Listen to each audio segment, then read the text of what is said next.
Os gregos morreram, Aristóteles morreu, e o pensamento grego foi pouco a pouco sendo substituído por um outro jeito de pensar a vida, o homem, o universo.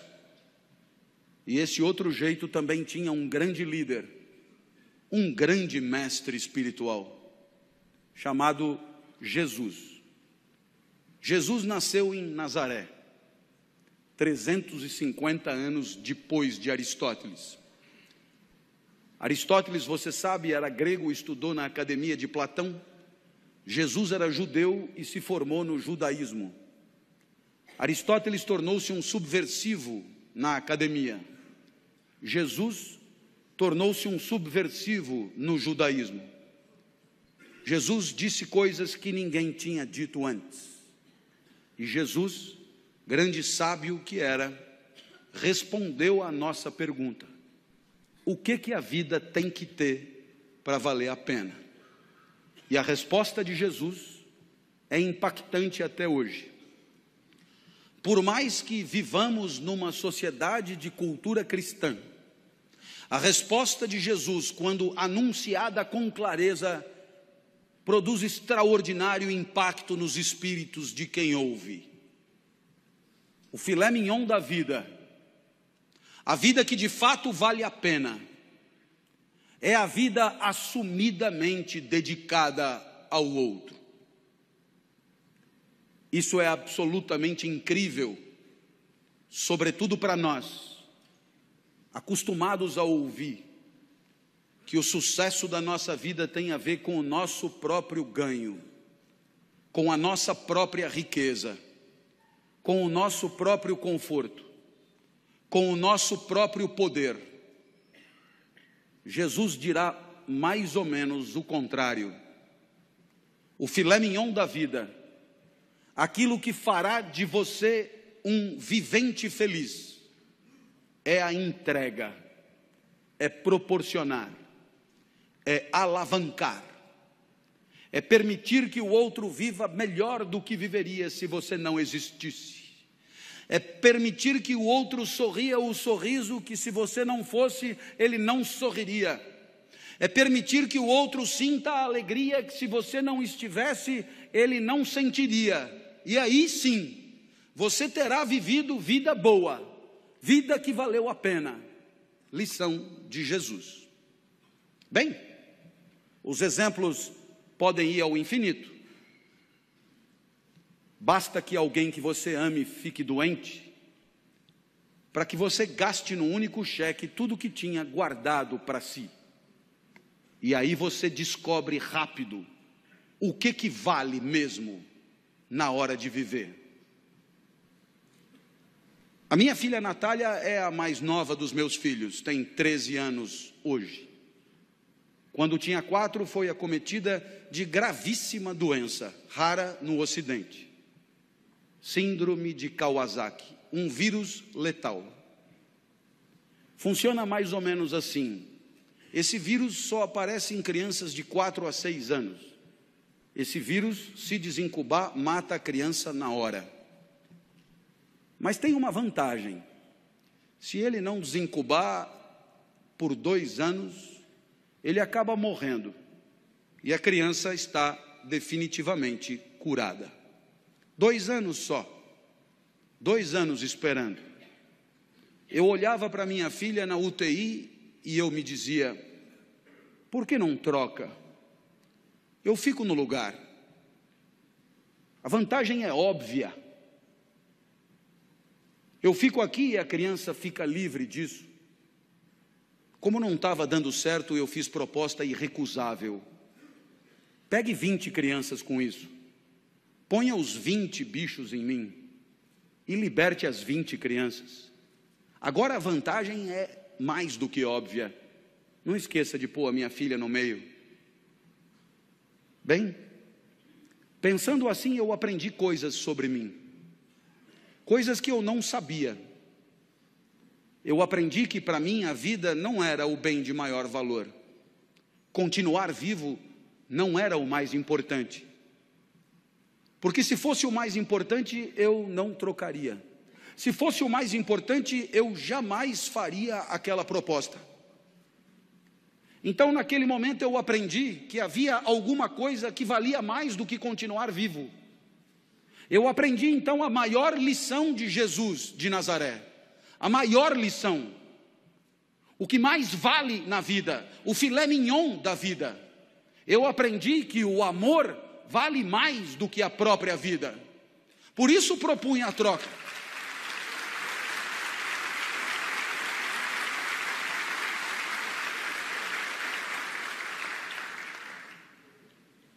Mas é claro que por onde você andar, você encontrará o mesmo fenômeno. Pessoas desesperadas lutando para diminuir o sofrimento de quem sofre. Na Boate Kiss em Santa Maria, nos desmoronamentos em Petrópolis e Teresópolis, nos incêndios em São Paulo, pessoas completamente despreparadas se atiravam no perigo em nome da proteção da vida alheia. Você encontra isso por onde você andar. Para desdramatizar, minha filha completou 13 anos em maio, e ela virou para mim e falou: papai, ela está completamente curada, portanto, e ela falou: papai, eu queria comemorar meu aniversário em casa, queria mostrar minha casa para os meus amigos, você deixa? A minha filha sempre pede tudo para mim, porque de mim ela sabe que ela tira tudo que ela quer, depois ela só comunica à mãe. Eu já falei com o papai e ele já deixou. Vieram 39, subiram no mesmo elevador, invadiram o apartamento no mesmo segundo. E quando eu vi aquele enxame de criança entrando em casa, me lembrei de uma poetisa búlgara que dizia mais ou menos assim: criança pequena é como água, ocupa todos os espaços. Eu me tranquei no quarto, mas a poetisa tem razão, todos os espaços. Papai, queremos brincar aí também. Minha filha, para onde você quer que eu vá? Você não gosta tanto da padaria? Vai para a padaria e espera lá, leva o celular que eu te aviso. E aí eu te pergunto, que espécie de idiota passaria 3 horas de sábado numa padaria, esperando que uma criança o autorize a voltar para sua própria casa? Esse idiota somos todos nós, não somos? Que um dia percebemos que o sorriso da criança amada vale qualquer padaria. Minha filha me autorizou a voltar, e quando eu cheguei em casa, porque ela é muito legal, ela virou para mim e disse: papai, muito obrigado por ter deixado, eu me diverti muito. Eu sou emotivo, rapidamente as lágrimas brotam, e ela continuou então inapelável. Eu queria te dizer mais uma coisa. Eu adoro ser sua filha. Nossa. Eu, para ouvir aquilo, passaria uma semana na padaria. Eu acho que eu abriria uma padaria. Nesse momento você poderia imaginar que o exemplo de Jesus encontra abrigo em situações de afetos familiares. E você poderia imaginar que aqui é trabalho, evento profissional, competidores à flor da pele, com sangue no olho e faca nos dentes. A lição de Jesus não encontraria lugar aqui.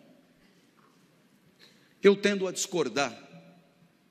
Há 30 anos, como professor universitário, me perguntam por que escolhi essa profissão. E eu costumo brincar dizendo que Jesus explica.